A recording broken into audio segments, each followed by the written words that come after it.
Many new consoles launched before the new year. Here's a quick unboxing of two Anbernic handhelds with detailed testing coming soon.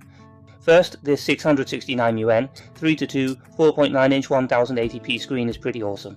The overall hardware specifications are a lot like the first generation KTR one, but the screen on this one is even bigger. It features a large joystick, excellent feel like a controller. The design is rugged with dispersed heat dissipation. As for the buttons, they have a softer feel. The D-pad and the ABXY buttons are all good. The shoulder buttons have a good feel. It's Android 6 plus 128, with a built-in front end, emulators, noise reduction, and filters. Some aspects still need improvement. Here's GBA gameplay on the 3.2 screen. Without black borders, its 4.9-inch display is probably the biggest on a retro console today. The aspect ratio is also one of the best for retro games. Besides GBA, it also handles classic nostalgic PS2 games well. With some tweaking, the G99's performance can handle most PS2 and 3DS games. And here's something surprising, even though it has a rugged, angular look, it actually feels great to hold.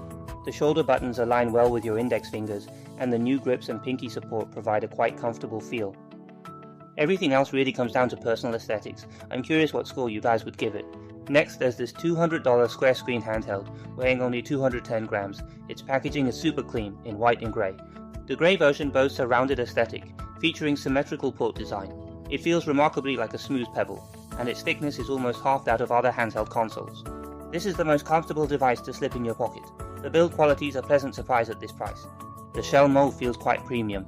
The shoulder buttons use micro switches, tuned excellently for a good feel. The D-pad's rotary design is a bit reminiscent of the Miu Mini from recently. On this current version I have, the ABXY buttons are a bit stiff, but they say that will be updated later. We'll have to see if the feel becomes more comfortable then. If they get that right, this could easily become my favorite little machine to carry around. The system supports Wi-Fi for online multiplayer and local play, and the front end is the same as the other one.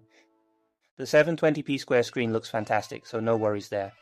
The DS also features filters. Take a look at this pixel perfect effect. The clarity is excellent. It uses an octa-core CPU, similar in performance to the RK3326, but not quite as good as the RK3566. But they said an OTA overclocking mode is coming, so we'll check its performance then. So, with overclocking and softer ABXY buttons, this will be a great machine. Alright, that's it for this quick unboxing. Remember to like and subscribe to discover more unique gadgets.